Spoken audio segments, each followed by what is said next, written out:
Foreign contribution regulation act हो या फिर परसीमन का गठन हो, ये जो दो महत्वपूर्ण बिल है जिसको पास कराने के लिए भारतीय जनता पार्टी के कद्दावर नेता कहें या कहें भारतीय जनता पार्टी के द्वारा जो इस समय गृह मंत्री के पद पर विराजमान है अमित शाह जी, जो दक्षिण के राज्यों का दौरा जिस प्रकार से कर रहे हैं, चाहे वो केरल हो, पुदुचेरी हो या महाराष्ट्र हो, आखिर इस बिल में ऐसा है क्या और इस बिल के मायने क्या है भारत में और इसके नुकसान क्या क्या है, खासकर सरकार के पक्ष से और देश के पक्ष से जानने का ये प्रयास करेंगे दोस्तों कि ये जो फॉरेन कंट्रीब्यूशन रेगुलेशन एक्ट है ये वास्तव में है क्या, जिसको लेकर के बहुत ज्यादा माथापच्ची हो रहा है और उसके साथ साथ जो परसीमन का जो गठन करना है सरकार को, उसको लेकर के खासकर दक्षिण की राजनीति कैसे प्रभावित होगी और दक्षिण की राजनीति के साथ साथ विदेश से आने वाले पैसे पर सरकार की जो एकमत राय होने जा रही है कि विदेश से जो भी पैसा आने वाला है उस पर पूरा का पूरा कंट्रोलिंग सिर्फ और सिर्फ अब किसका होगा, सरकार का होगा। तो ये ही जो दाव पेच है इसी को लेकर के बहुत ज्यादा माथापच्ची चल रही है दोस्तों। तो इसी को पूरा आज हम FCRA बिल और परसीमन का जो गठन है उसको लेकर के जो दो महत्वपूर्ण यानी परसीमन का जो बिल है और जो FCRA का बिल है उसी को आज हम डिकोड करने का प्रयास करेंगे। चैनल पर नए हैं तो चैनल को लाइक और सब्सक्राइब जरूर करें दोस्तों, और पूरा वीडियो देखेंगे तब जाकर के आपको दोनों बिल जो कल से आज के डेट में सामने आएगा, संसद में पेश होगा, जिसको लेकर के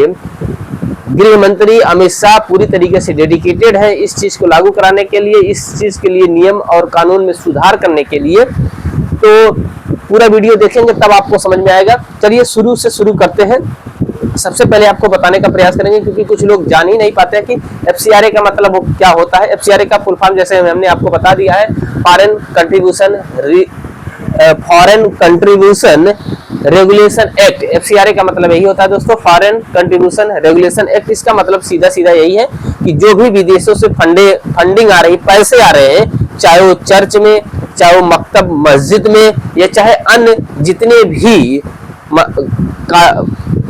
शिक्षा और हेल्थ के नाम पर जो भी विदेशों से फंडिंग आ रही है, चाहे चर्च में चाहे वो मकतब मस्जिदों में, उस पर पूरा नियंत्रण सरकार अपने पक्ष में करने का प्रयास कर रही है कि वह पैसा कहां आ रहा है और कहां जा रहा है। इसकी पूरी की पूरी रेगुलेशन किसके हाथ में होगा, सरकार के हाथ में होगा। अब सरकार ऐसा करना क्यों चाहती है, क्योंकि सरकार यह देख रही है कि कुछ दिनों से लगातार ये जो विदेशी फंडिंग है इसके द्वारा जो है एक मूवमेंट खड़ा कर दिया जाता है, आंदोलन खड़ा कर दिया जाता है, जिससे निपटने में सरकार को बहुत ज्यादा चुनौती पेश करनी पड़ती है। जैसा कि सरकार बार बार ये आरोप भी लगा रही है कि अभिजीत दीपके हो गए, जो भी ये छात्र मूवमेंट, जो जेनजी मूवमेंट चल रहा है, खासकर इसमें भी सरकार ये बात बार बार आरोप लगा रही है कि इसमें विदेशों से आया हुआ फंड ही दिया जा रहा है। क्योंकि एक चाय बेचने वाला, एक सामान्य से किराना की दुकान चलाने वाला व्यक्ति बिरयानी कैसे बना सकता है, बिरयानी कैसे बांट सकता है, इसको लेकर के भी सरकार जो है अपने आप को बचाव में उतर रही है कि इसके पास इतना पैसे आए कहां से। तो दरअसल इस पैसे जो आ रहे हैं इसके पीछे जो भी लोग कंट्रीब्यूट कर रहे हैं जेनजी मूवमेंट को और जो भी लोग छात्र आंदोलन को सपोर्ट कर रहे हैं, हर जगह पर जहां जहां भी ये जेनजी मूवमेंट हो रहा है, सरकार इसका पूरा आकलन करके, चाहे वो नेपाल हो गया, चाहे हर जगह पर जहां जहां भी छात्र आंदोलन हो रहे हैं, जहां जहां पर सरकार के अगेंस्ट में आंदोलन हो रहे हैं, उसका सबसे काट और सबसे मेन जड़ यही है दोस्तों, FCRA यानी फॉरेन कंट्रीब्यूशन रेगुलेशन एक्ट। यानी जो विदेशों से जो पैसे आते हैं शिक्षा और स्वास्थ्य के नाम पर, उसका इस्तेमाल सरकार के खिलाफ आंदोलन करने में, सरकार के खिलाफ उग्र प्रदर्शन करने में सरकार ने ऐसा माना है कि यह इसमें किया जाता है। इसीलिए 1967 में इसका जो है एक बार रेगुलेशन किया गया था, 1967 के बाद 2010 में भी रेगुलेट किया गया था। अब 2010 के बाद 2026 में गृह मंत्री अमित शाह इस फॉरेन कंट्रीब्यूशन रेगुलेशन एक्ट यानी जो विदेश से जो भी पैसे आते हैं शिक्षा और हेल्थ के नाम पर, इसे पर पूरा नियंत्रण सरकार चाह रही है कि यह पैसे कितना आ रहा है और ये पैसे जा कहां रहा है। यह जैसे ही पूरा नियंत्रण सरकार के हाथ में आ जाएगा, आप मान के चलिए कि जो मूवमेंट चल रहा है, एक प्रकार से कहा जाए जो आंदोलन भी होगा, वह पूरी तरीके से उसको दिया जाने वाला जो सहायता है वो खत्म हो जाएगा। और इसके लिए जो भी हमारे नेता हैं, यानी जो भी विपक्षी दल के नेता हैं, चाहे वो जो भी नेता होगा, अगर वो जनता के मुद्दे को लेकर के एक्टिव है, अग्रेसिव है, जनता के मूवमेंट को लेकर के आंदोलन करना चाहता है, तो उसे जमीन पे आना होगा, उसे धरती पे आना होगा, तब वो जाकर के वो मूवमेंट कर पाएगा। अन्यथा वो किसी भी तरीके से उसे विदेशी फंडिंग नहीं मिल पाएगी। इसका मेन पर्पज और मेन उद्देश्य यही है दोस्तों। ये बिल सकारात्मक भी है और नकारात्मक भी है। सकारात्मक कैसे है? सकारात्मक कैसे है दोस्तों? अगर जब विदेशी से फंडिंग नहीं होगा तो जो हमारे नेता हैं, वो चाहे छत्रप हो, चाहे हमारे राज्यों के चाहे जैसे मान लीजिए जो भी हमारे विपक्षी दल के नेता होंगे, उन्हें जब विदेश से फंडिंग नहीं मिलेगा तो जनता के मुद्दों को लेकर के घर घर, एक प्रकार से क्या है, जिला जिला वाइज जो है कंट्रीब्यूट करेंगे, जाएंगे, मुद्दों को उठाएंगे। ठीक है। और दूसरा नुकसान यह भी है कि जो अल्पसंख्यक वर्ग है, जो खासकर ईसाई पादरी लोग हैं, जहाँ पर ईसाई चर्च चलते हैं, और जो भी मदरसे हैं, मकतब है, जहाँ से विदेशी फंडिंग आती है, अगर उनका रुकेगा तो उनके बच्चों का शिक्षा स्वास्थ्य पर बुरा प्रभाव भी पड़ेगा। ठीक है दोस्तों, क्योंकि सरकार बार बार इस पर एलिगेशन लगा रही है कि इसके द्वारा सरकार के अगेंस्ट में ही मूवमेंट या आंदोलन इन्हीं पैसों से शुरू किया जाता है। अब आइए दूसरा जो महत्वपूर्ण मुद्दा है हम आपको बताने जा रहे हैं, वो है परिसीमन। परिसीमन आप समझिए दोस्तों, सरकार लोकसभा की जो वर्तमान सीटें हैं, ठीक है, उसको बढ़ा करके वो 850 करने का प्रयास कर रही है, और उसके लिए वो परिसीमन कर रही है। इसमें भी दांव पेच फंसा है, क्योंकि दक्षिण के जो राज्य हैं उन्होंने अपनी जनसंख्या को नियंत्रण रखा है, और उनका दावा है कि हमने जो है भारत के डेवलपमेंट में आधारभूत बुनियादी जो है मदद किया है, जिसके द्वारा आज भी हम जनसंख्या को नियंत्रण में रखा है और अपने डेवलपमेंट पर ध्यान दिया है। वही उत्तर भारत के जो राज्य हैं, चाहे बंगाल को देख लीजिए, चाहे उत्तर प्रदेश को देख लीजिए, चाहे बिहार को देख लीजिए, झारखंड को देख लीजिए, या उत्तर भारत के जितने भी हिंदी पट्टी के राज्य हैं, उनका मानना है यहाँ पर यह है कि इन्होंने अपनी जनसंख्या को जो है बढ़ाया है, और इसके एवज में अगर आप परिसीमन का गठन करेंगे और आधार बनाएंगे जनसंख्या, तो ज्यादा से ज्यादा सीटें जो है उत्तर भारत में चली जाएंगी और दक्षिण के राज्यों को सीटें कम मिलेंगी। यही उत्तर और दक्षिण का परिसीमन को लेकर के यही सबसे बड़ा विवाद भी बन गया है, क्योंकि दक्षिण के जो राज्य है वो ये चाहते हैं कि इस तरीके का ना हो। ठीक है,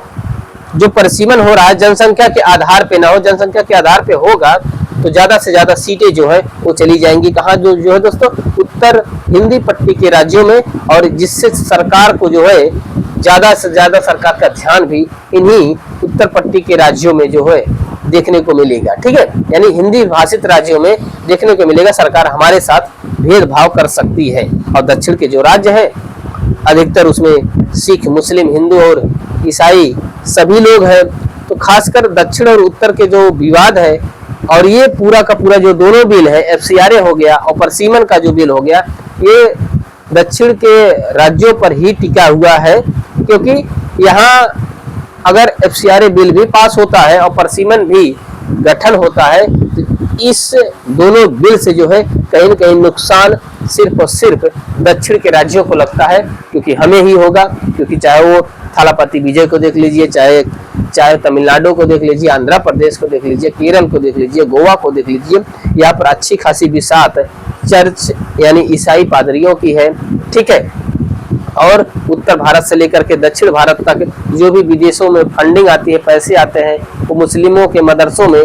इस पर भी कहीं न कहीं सरकार अब नजर रखने का प्रयास कर रही है। तो हमने दोनों मुद्दे आपको यही बताने का प्रयास किया कि दोनों के वास्तविक कारण क्या थे, दोनों के जो है सकारात्मक प्रभाव यानी सकारात्मक प्रभाव क्या पड़ेगा और नकारात्मक प्रभाव क्या पड़ेगा, और सरकार इसके द्वारा यही करने का प्रयास कर रही है। हालांकि इतना आसान नहीं है दोस्तों, क्योंकि इस बिल को पास कराने से पहले ही आप समझ जाइए कि ये कहीं न कहीं एकदम अगेंस्ट जो है हिंदू या अगेंस्ट मुस्लिम और ईसाई के नहीं है, क्योंकि यहाँ पर जो जुड़ा हुआ है हित है वो है जो है दोस्तों शिक्षा और स्वास्थ्य से, और शिक्षा और स्वास्थ्य के नाम पर ही ये पैसे जो है मिलते थे इन मकतब और मदरसों को और चर्चों को। लेकिन अब परिस्थितियां, अगर यह बिल पास हो जाएगा तो इस पर पूरा नियंत्रण सरकार का हो जाएगा। और परसिमन का विवाद हमने आपको बता ही दिया है। अगर आप परसिमन का फिर भी नहीं समझ पा रहे हैं तो आप समझ जाइए, जैसे जिस जिले से हम बिलोंग करते हैं, जौनपुर से, मान लेते हैं आज के जब परसिमन हुआ था, आज के तो जौनपुर में 2 लोकसभा बनाया गया है, एक मछली शहर है और एक जौनपुर है, ठीक है, जौनपुर सदर है। तो अगर आप मान के चलिए आज जनसंख्या अगर काउंटिंग होगी तो जनसंख्या के हिसाब से मान के चलिए कि जौनपुर जिले में ही 4 लोकसभा बनानी पड़ जाएगी। मछली शहर जौनपुर को छोड़ते हुए 4 और लोकसभा, मतलब 2 और लोकसभा बनानी पड़ जाएगी, यानी 4 लोकसभा, यानी 4 सांसद केवल जौनपुर से ही हो जाएंगे अकॉर्डिंग टू पॉपुलेशन, ठीक है, जनसंख्या के आधार पे। तो एक ही जिले में 4 सांसद होंगे। और वहीं दक्षिण के अगर कोई राज्य मदुरा को देख लीजिए, उसका जनसंख्या जो 20 साल पहले था वही आज भी है। तो वहां पर सिर्फ और सिर्फ एक ही सांसद, फिर से एक ही सीट दिया जाएगा जनसंख्या के आधार पर। तो भेदभाव हो गया ना,